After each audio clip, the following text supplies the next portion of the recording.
Saudara, tanah bergerak masih terjadi di Desa Padasari, Jatinegara, Tegal, Jawa Tengah. Berikut liputan jurnalis Kompas TV, Ari Himawan di lokasi terdampak bencana tanah bergerak.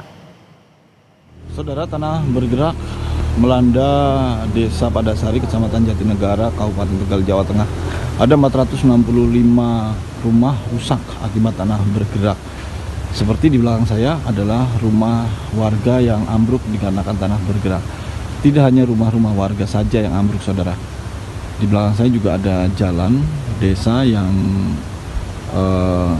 juga rusak karena bencana tanah bergerak ini. Dan selain rumah-rumah warga yang ambruk kemudian rusak, ada juga fasilitas umum seperti masjid, musola, dan di belakang saya ini majelis taklim yang kondisinya sudah miring dan hampir ambruk. Terlihat di belakang saya rumah-rumah warga maupun fasilitas umum kondisinya miring, dan tercatat ada 250 rumah yang kondisinya rusak berat hingga ambruk. Sementara 2.400-an warga kini mengungsi dan warga kini disibukkan dengan evakuasi barang yang bisa diselamatkan. Seperti di belakang saya ini, warga sedang menyelamatkan barang-barang dari rumahnya yang bisa diselamatkan dengan menggunakan sepeda motor maupun mobil. Dan ini warga juga masih menunggu kapan relokasi dilakukan oleh pemerintah, dan dari data sementara nantinya warga akan direlokasi di tanah seluas 10 hektar yang ada di 3 titik di sekitaran Desa Padasari ini. Ari Himawan, Kompas TV, Tegal, Jawa Tengah. Saudara, pemerintah Kabupaten Tegal menetapkan status tanggap darurat bencana tanah bergerak di Tegal. Dari data BPBD, lebih dari 400 rumah warga rusak berat dan tak layak huni, dan 2.400 warga mengungsi. Penanganan Tegal itu tentunya kita sejak hari pertama bersama pemerintah Kabupaten Tegal sudah menaikkan status tanggap darurat. Kemudian data terakhir berapa rumah Pak yang 596 dengan 2.400 sekian pengungsian, dan tentunya yang kategori rumah yang tidak layak untuk ditempati ada sekitar 464 ya. Nah, solusinya rencananya yang paling memungkinkan adalah dilakukan relokasi. Di mana relokasi ini juga sedang dilakukan identifikasi lokasi relokasinya ya. Terkait tanah bergerak, kita akan bahas bersama pakar geologi lingkungan dan kebencanaan UGM, Dwi Korita Karnawati. Selamat malam Bu Dwi Korita dengan Bella di studio. Selamat malam Mbak Bella, Assalamualaikum warahmatullahi wabarakatuh. Waalaikumsalam Ibu. Bu, sebenarnya apa sih yang dimaksud dengan tanah bergerak, penyebabnya apa? Lalu apa perbedaannya dengan tanah longsor? Tanah bergerak merupakan salah satu jenis gerakan tanah. Nah, tetapi apa bedanya dengan longsor? Kalau gerakan tanah pada kemiringan lereng yang tidak landai, jadi misalnya kemiringan lereng 20 derajat, 30 derajat, 40 derajat dan lebih curam, dan gerakannya itu berarti menjadi cepat karena lerengnya miringnya curam, dan itu melalui bidang luncur, maka disebut sebagai longsor. Jadi longsor itu adalah gerakan tanah.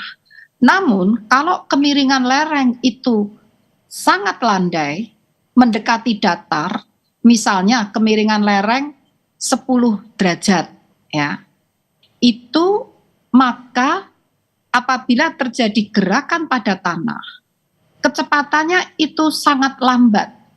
Bahkan istilah teknisnya disebut merayap. Sering dikatakan rayapan tanah. Sama-sama gerakan tanah, tapi satu lerengnya curam, disebut longsor karena kecepatan tinggi dan membahayakan, karena bisa mematikan. Kalau lerengnya landai, kecepatannya merayap, tidak mematikan, namun merusak konstruksi bangunan. Namun kalau bangunannya roboh, dapat menimpa seseorang dan bisa mematikan secara tidak langsung. Demikian. Bu Dwi Korita, terkait dengan tanah yang tadi dibilangnya merayap seperti itu ya Bu. Nah, tanda-tanda awal tanahnya ini akan bergerak itu seperti apa Bu? Kadang mungkin orang nggak ngerti, oh mungkin tanahnya cuma bergeser sedikit seperti itu. Tanda-tandanya Bu? Tanda-tandanya biasanya diawali dalam kondisi jenuh. Misalnya sering terjadi di musim hujan. Tiba-tiba tanah retak-retak. Biasanya memotong jalan, bahkan lantai rumah pun bisa terpotong menjadi retak. Berarti kekuatannya besar itu sebetulnya, meretakkan lantai rumah. Dan kalau itu terus terjadi hujan atau pembasahan pada tanah, akibatnya retakan-retakan itu jumlahnya semakin banyak, semakin bertambah, sistematis, dan terjadi amblesan-amblesan. Dalam penelitian kami, tanah bergerak bisa mengakibatkan rumah itu terpotong ambles, turunnya tuh bisa 4 meter. Tapi pergerakannya tidak cepat. Perlahan-lahan. Jadi kadang-kadang kita tidak merasakan, tidak langsung anjlok, itu tidak. Perlahan, sehari turun 1 cm, turun lagi 5 cm, turun lagi sampai akhirnya nggak terasa kalau hujannya semakin lebat, semakin meteran turunnya. Jadi tanda-tanda awal ada deformasi pada tanah, pada jalan, pada rumah-rumah, akibatnya terjadi amblesan-amblesan, dan bahkan kalau rumah itu ambles, tiangnya kan ada yang satu di atas, satu di bawah. Nah, kalau sudah seperti itu kan jadi rumahnya condong dan bisa rubuh. Jadi itu tanda awalnya sangat halus, sangat pelan, tapi tiba-tiba agak cepat menjadi sangat membahayakan. Demikian. Ibu, apakah memang di daerah Jawa sendiri topografinya juga memang menjadi wilayah yang rawan, atau memang sebenarnya tidak hanya di Jawa, ada wilayah-wilayah lain juga yang rawan Bu untuk tanah bergerak ini? Nah, tanah bergerak atau istilah teknisnya itu sebetulnya rayapan tanah. Kalau longsor itu juga gerakan tanah, rayapan tanah juga gerakan tanah. Nah, kenapa terjadi? Misalnya apakah di Jawa atau di daerah lain? Nah, ini dikontrol oleh kondisi geologi. Tidak, kalau rayapan itu tidak membutuhkan lereng yang curam. Lereng yang landai itu bisa terjadi karena di situ ada lapisan lempung yang kaya akan kandungan montmorillonite. Itu jenis lempung yang apabila terkena air itu bisa mengembang 8 kali lipat dari volume asal. Bisa dibayangkan, pengembangnya 8 kali lipat. Dan itu mempunyai tekanan yang kuat, sehingga kalau ada beban di atasnya, misalnya lantai rumah, itu bisa terdesak. Nah, dan karena itu mengembang, maka kehilangan kohesi. Kohesi itu adalah kekuatan untuk mengikat antar partikel. Dan kalau kohesi itu hilang, dikala lempung itu kering, kohesinya kuat, tinggi, saling mengikat seperti meja kuat. Tapi begitu kena air, ini ikatan antar molekul atau ya antar molekulnya itu menjadi memuai bisa 8 kali lipat, sehingga bisa kenampakannya seperti odol, seperti pasta gigi. Dari kenampakan meja keras dari kayu berubah menjadi pasta gigi.